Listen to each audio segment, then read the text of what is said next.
My Eternal Book, Chapter 1. You have heard my story, but only in third-person narrative.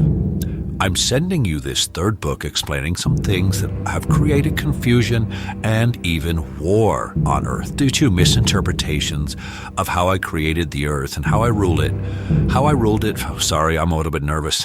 Hello, welcome to my audiobook. This is the audio version of My Eternal Book. You all go who I am. Anyway, back to where I was. I created the Earth, and how I created the Earth and how I ruled it from the beginning of time as you know it. I will skip the parts that don't require explaining, or that even if explained wouldn't make things better. I want you to understand who I am and why I did what I did in creating all the things that you know. Also, in this book, I've made a few changes based on direct feedback and from pure observation of everything up until now. First thing about this book is that it is 100% written by me, so there are no need to guess or interpret or analyze what I mean in this book. There will not be any parables or metaphors to explain natural rules and laws of the universe. This time, I will tell you things 100% with direct wording that can't be misunderstood. Unlike prior books, this book is unchangeable. This book will remain unchanged and completely relevant to all that read it. From time to time, I will add new information about the universe or add new details, but I will do it by rewriting an existing section to this book. The changes will be done before I have sent you this book, so for you, it will appear as if the book has never changed.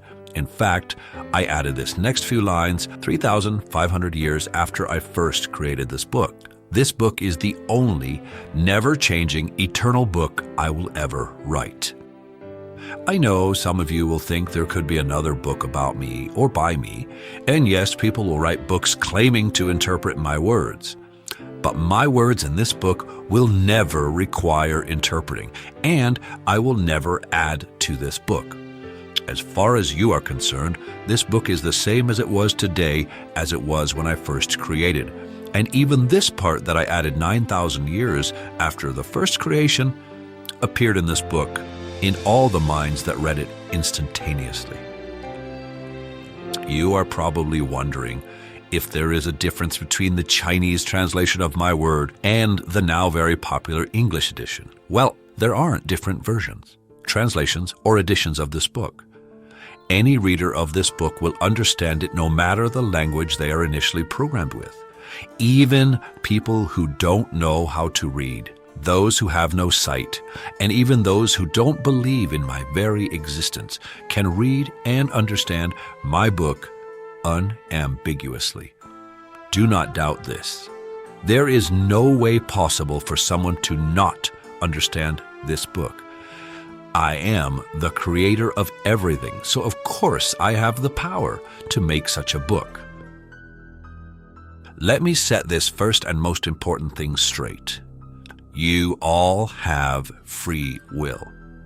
There are no restrictions on free will. This means that some people will choose to deceive, hurt, and even kill other people. Unfortunately, even one rule preventing free will would mean that there is zero free will. This means you are free to do anything at all. Of course, other people might prevent your free will, while others may help your free will. And even if that free will is considered evil by your logic, it is still allowed.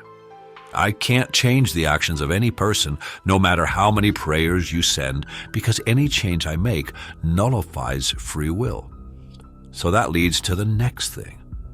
I do not work in mysterious ways. Those words are often said to explain unfortunate circumstances that cause death or disfigurement or other undesirable outcomes. In the same way, the law of free will means people can do anything without restriction. The law of chance means anything can happen without restriction. It is not I, as God, that make or allow things to happen. It is the true free will of all and the law of chance that forms the entire existence of the universe. The law of chance leads to what is often referred to as luck for good things or luck of the draw for those things considered bad. This is why there are tall people, short people, and people who can walk and those who cannot, among other differences. The law of chance does not provide for any guarantee of equal opportunity for a long life or even a happy one. That type of a universe is not possible.